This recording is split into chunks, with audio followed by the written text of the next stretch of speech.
direito eleitoral, nós temos também aquela ideia de domicílio afetivo.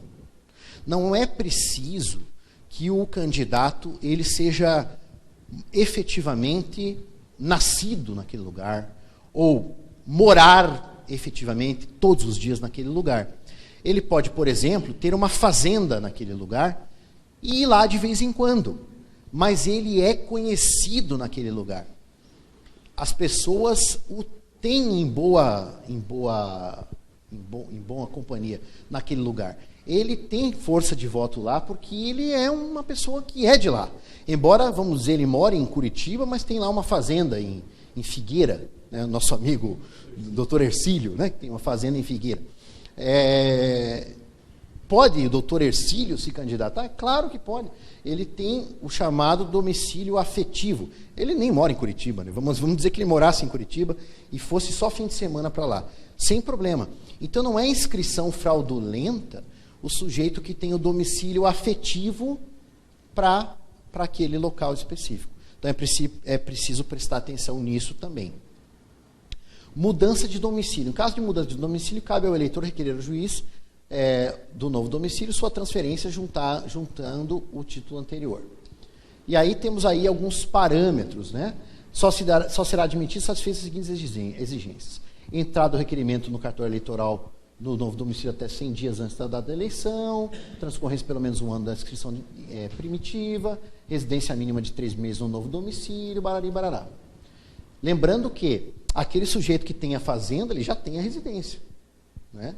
Não vamos dizer, ele já tem a residência. A hipótese aqui é para aquele sujeito que nunca pisou lá. Ele vai ter que comprovar, então, a residência por esse período aqui anterior.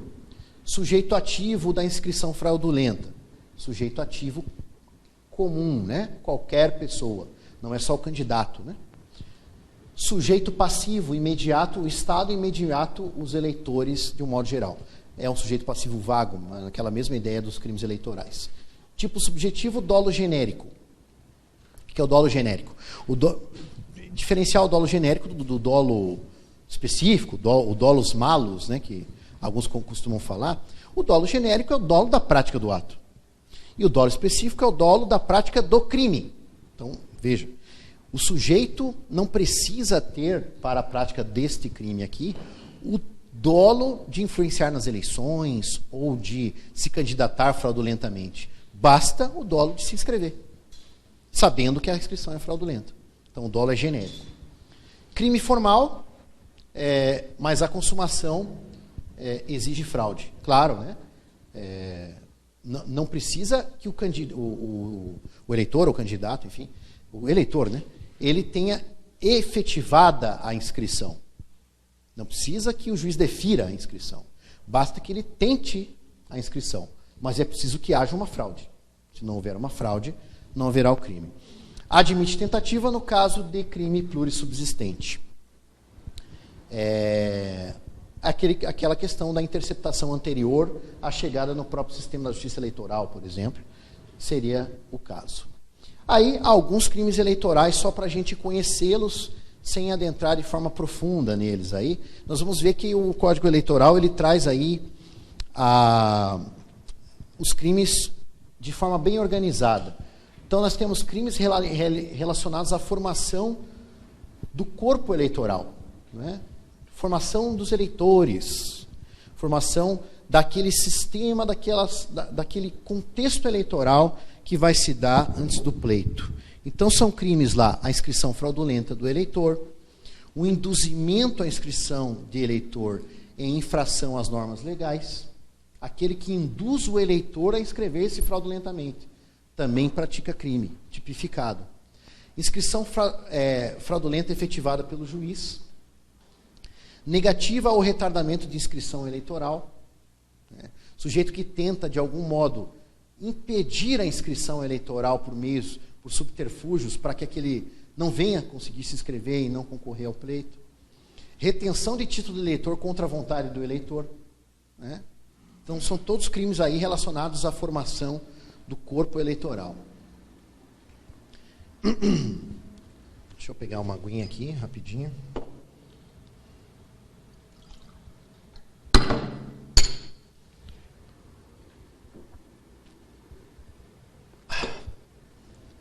crimes sobre a formação e o funcionamento dos partidos políticos. Então nós temos lá a subscrição de mais de uma ficha de registro de partido, inscrição simultânea em 2 ou mais partidos, crime, coleta de assinaturas em mais de uma ficha de registro de partido, utilização de prédios ou serviços de repartições públicas para beneficiar partido ou organização de caráter público. Vejam que são crimes que tendem aí a garantir a lisura na formação dos partidos políticos, na formação daqueles que irão competir naquele pleito. E aí temos também os crimes de propaganda eleitoral, divulgação de fatos inverídicos, calúnia, difamação, injúria, os crimes contra a honra eleitoral, que devem ser então praticados, como nós dissemos aí, no âmbito da propaganda eleitoral, né?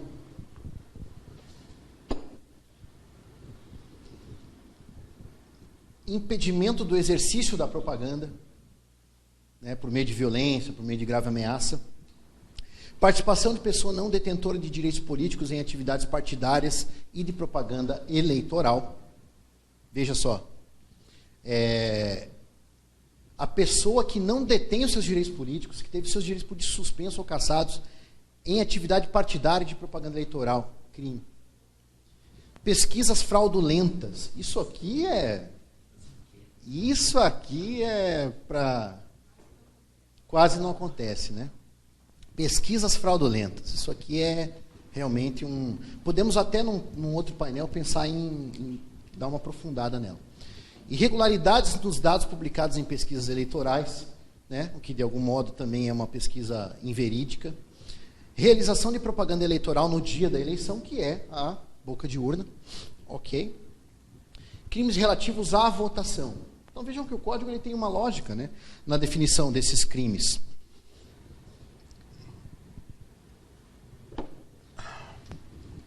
Impedimento ou embaraço ao direito de voto, né?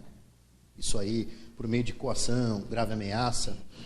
Prisão ou detenção de eleitor, integrante de mesa receptora, fiscal, delegado do partido ou candidato, fora das hipóteses legais permitidas. Então, esse é um crime direcionado aí às autoridades eleitorais, né, que tem que tomar esse devido cuidado. Até porque, senhores, vale aqui uma observação.